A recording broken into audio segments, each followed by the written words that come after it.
বাঁচা গেল। এই ঋষিদা, আজকে মোহর ছিল বলে কিন্তু আমাদের ডিলটা একদম ঠিকঠাক ভাবে কমপ্লিট হলো, কি বলো? থ্যাঙ্কস বিজিৎ। ওয়েলকাম। এই তোমরা একটা কাজ করো, তোমরা এখান থেকে চলে যাও, আমি বরং সামনে থেকে নয় বাস ধরে চলে যাচ্ছি, ঠিক আছে? ঋষিদা আসলাম। মোহর টাটা। বাই। এই বিজিৎ, হ্যাঁ দাঁড়া, বলো। চল আমি ওদিকে যাব। ওদিকে কেন? তুমি এই সময় বাড়ি না গিয়ে ওদিকে যাবে কেন? আমার কাজ আছে তাই যাব। চ। ঋষিদা, অন্তত মোহরকে একটা ট্যাক্সি ধরিয়ে দিই। তুই যাবি? চলো।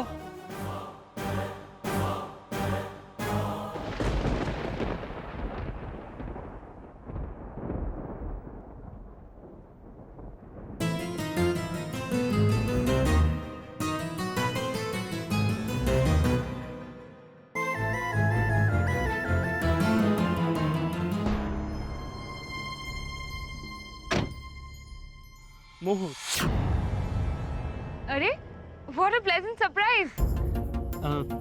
এখানে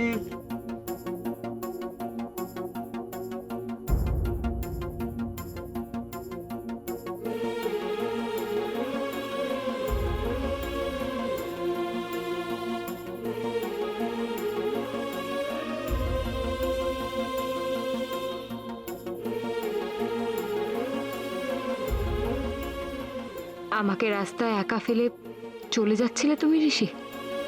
কি ভেবেছিলে আমি অসহায় হয়ে জলে পড়ে থাকবো? আমি মোটেও তোমাকে হার্ট করতে চাই না মোহর, কিন্তু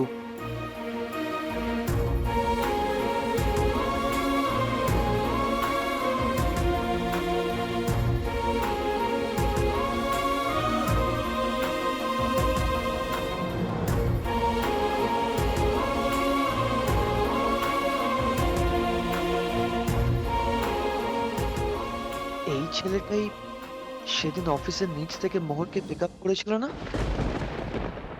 এই ঋষিদা, ছেলেটাকে তুমি চেনো গো?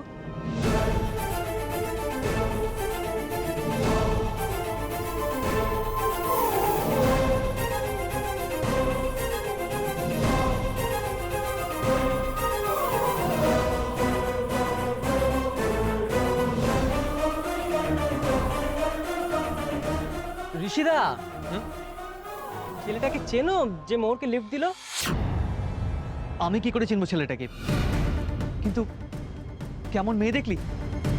আমরা যাই কি না যাই সেটা তো আমাদের ব্যাপার, কিন্তু ভদ্রতা খাতিরে একবার জিজ্ঞেস করলো না আমরা যাবো কি না।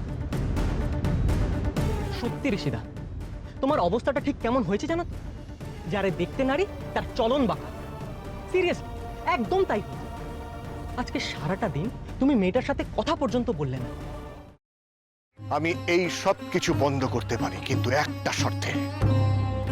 তোমাকে আর দুর্গাকে আমাকে ছুঁয়ে কথা দিতে হবে, এর সাথে তোমরা কোনো যোগাযোগ আর রাখবে না।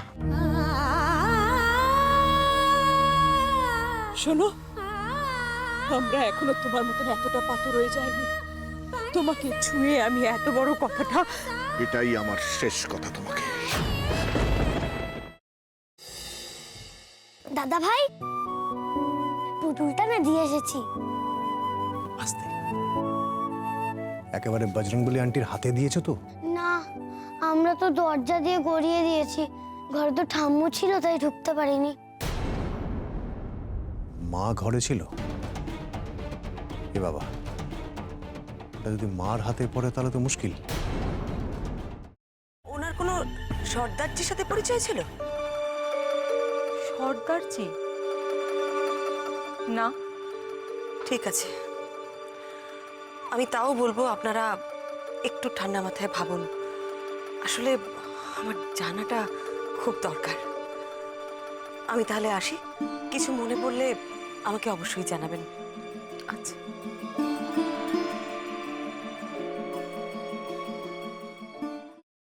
ফ্রাইং প্যানে Emami healthy and tasty refined rice bran oil গরম করে তাতে গোটা কালো সর্ষে আর কারি পাতা ফোড়ন দিয়ে ওর মধ্যে একে একে টমেটো কুচি, বাঁধাকপি বাটা, নুন, হলুদ গুঁড়ো, শুকনো লঙ্কা গুঁড়ো আর সামান্য চিনি দিয়ে ভালো করে কষিয়ে নিয়ে ওই মিশ্রণে কুড়িয়ে বেটে রাখা নারকেল, পাকা লঙ্কা কুচি আর কারি পাতা দিয়ে ভালো করে নাড়াচাড়া করে নামিয়ে নিয়ে নারকেলের স্লাইস, পাকা লঙ্কা স্লাইস আর কারি পাতা দিয়ে সাজিয়ে সার্ভ করুন বাঁধাকপির ঝাল।